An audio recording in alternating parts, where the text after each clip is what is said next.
Hi friends, இன்றைக்கி என்னோடய full day ரொட்டீனை பற்றி தான் பார்க்க போகிறோம். வாங்க இப்போ நம்ம வீடியோக்குள்ளே போகலாம். நான் காலையில் 4 மணிக்கெல்லாம் எழுந்திரிச்சிருவேன். எனக்கு கோலம் போடுறதுனா ரொம்ப பிடிக்கும். அதனால சிம்பிளாக ஒரு கோலம் போட்டாச்சு.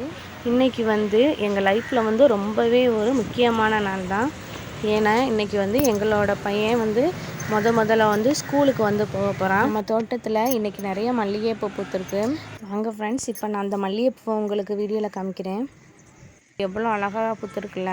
மல்லிகைப்பூவை நான் எப்போயுமே மலர விட்டு தான் பறிப்பேன். ஏன்னா அடுக்கு மல்லிகைப்பூவை நம்ம விரிஞ்சதுக்கப்புறம் பறிக்கும்போது அது ரொம்ப ஒயிட்டாக, அதை கட்டுறதுக்கு அப்படியே பந்து மாதிரி சூப்பராக இருக்கும். தலையில் வச்சு அவ்வளோ அழகாக இருக்கும், ரொம்ப மணமாகவும் இருக்கும். செடியிலேருந்து பறித்த பூக்களை ஒரு பாக்ஸில் நான் போட்டு வச்சுருப்பேன். ஏன்னா நம்ம வேலையெல்லாம் முடித்ததுக்கப்புறம் குழந்தைங்கள ஸ்கூலுக்கு அனுப்புனதுக்கப்புறம் நம்ம ஃப்ரீயான டயத்தில் அந்த பூக்களை தொடுத்து வச்சுக்கலாம் அப்படின்னு சொல்லிட்டு வச்சுருந்தேன். அப்படியே கார்டனுக்கு இன்றைக்கி யாரெல்லாம் புது வரவு, என்னென்ன காய்கள் வந்திருக்கு, புதுசாக எதில் எந்தெந்த செடியில் பூக்கள் எல்லாம் பூத்துருக்கு அப்படியே நம்ம வீட்டுக்கு பின்னாடி உள்ள கார்டனை மட்டும் விசிட் பண்ணிடுவேன். அப்படியே இந்த மார்னிங் டயத்தில் நிறைய குருவி அப்படியே கத்திக்கிட்டே இருக்கும். நம்ம வீட்டில் நிறைய குருவி கூடு கட்டியிருக்கோம். நான் அடுத்த விளாகில் கண்டிப்பாக அதெல்லாமே நான் காமிக்கிறேன். அந்த காலையில் நேரத்தில் அந்த குருவி கத்துற சவுண்டுக்கும் பனியோட குளிர் காற்றுக்கும் அதை ஃபீல் பண்ணால் அவ்வளோ அழகாக இருக்கும் ஃப்ரெண்ட்ஸ். இந்த 2 விஷயத்தையுமே மிஸ் பண்ணிடக்கூடாதுன்னு நான் காலையில் சீக்கிரமாகவே எழுந்திரிச்சிருவேன்.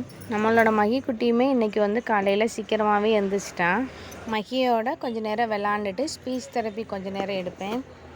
அப்புறம் என்ன ஃப்ரெண்ட்ஸ், நம்மளோட டியூட்டியை ஸ்டார்ட் பண்ண வேண்டியது தான். காலையில் டிஃபனுக்கு இட்லி ரெடி பண்ணியாச்சு.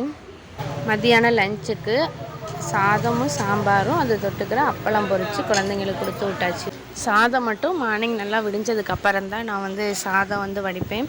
ஏன்னா அப்போ தான் அந்த குழந்தைங்களுக்கு நம்ம சாப்பாடு கொடுத்து விடும்போது கொஞ்சம் லைட் ஹீட்டாகவே இருக்கும். அவங்க சாப்பிட்றது கொஞ்சம் நல்லாயிருக்கும். பாப்பா அவங்களாவே ஸ்கூலுக்கு கிளம்பிடுவாங்க. தம்பி ரொம்ப ஹாப்பியாகவே ஸ்கூலுக்கு கிளம்ப ஆரம்பிச்சிட்டாங்க. ஆனால் எனக்கு தாங்க மனசுக்குள்ள ஒரு பயம் இருந்துகிட்டே இருந்துச்சு. அவன் அழுக ஆரம்பிச்சிருவானோ, அவனுக்கு காய்ச்சல் ஏதாச்சும் வந்துடுமோ, ஃபீவர் ஆயிடுமோ அப்படின்னு நான் பயந்துக்கிட்டே தான் இருந்தேன். கீழே எதுலையாச்சும் விழுந்துருவானோ அப்படின்னு. தம்பி மற்ற சைல்டு மாதிரி இருந்தால் எனக்கு ஒன்றும் தெரிஞ்சிருந்துக்காது. ஆனால் இவன் அனுப்பும்போது நம்ம ரொம்ப சேஃபாக நான் அனுப்பணும். அவனை பற்றி எனக்கு பல யோசனைகள் எனக்கு இருந்துக்கிட்டே தான் இருந்துச்சு. மகி போய் சாமி கும்பிட்டுட்டு வா தங்கம். இப்போ கீழே விழுந்து கும்பிடு மகி. மகி கீழே விழுந்து அவ்வளோ அழகாக பக்தியாக சாமி கும்பிட்டுட்டு ஸ்கூலுக்கு கிளம்பி போயிட்டாங்க. தம்பி இப்போ கொஞ்சம் கொஞ்சம் பேச ஆரம்பித்தனால இந்த டயத்துலேயே நம்ம தம்பியை ஸ்கூலில் அங்கன்வாடியில் நம்ம சேர்த்து விட்டுட்டோம்னா இன்னும் அடுத்த இயரில் நம்ம எல்கேஜி யூகேஜி சேர்க்குறதுக்கு நமக்கு கொஞ்சம் தம்பிக்கு ஈஸியாக இருக்கும்.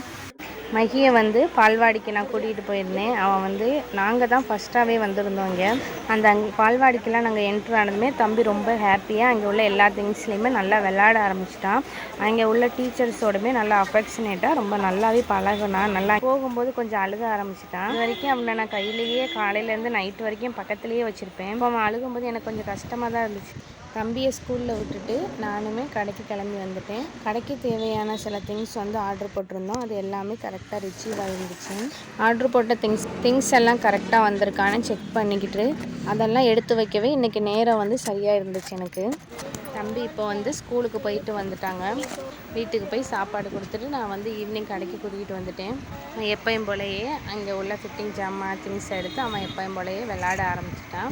தம்பியோட ஃபஸ்ட்டு டே ஸ்கூல் இப்படி தான் இருந்துச்சு. இது போல் உங்கள் குழந்தையோட எமோஷ்னலான ஃபஸ்ட்டு ஸ்கூல் டே உங்களுக்கு இப்படி தான் இருந்துச்சான்னு கீழே கமெண்ட்ஸில் சொல்லுங்கள் ஃப்ரெண்ட்ஸ்.